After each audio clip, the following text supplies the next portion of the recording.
He.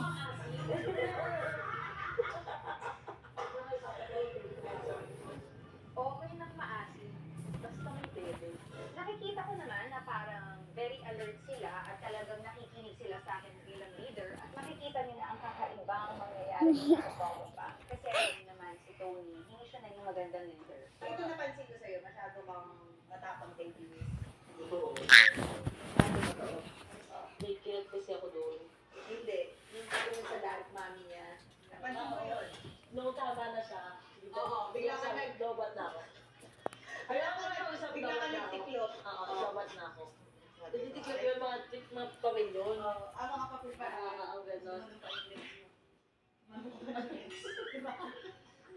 Ayoko na.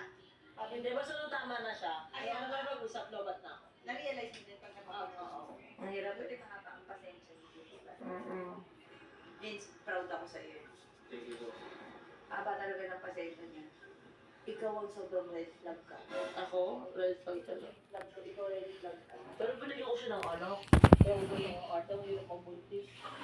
Oo. Nag-hospital pa ako. Kailangan intindihin niya pa yun. Paano ako red flag ako? Di ba? Bigyan ng anak si Mike.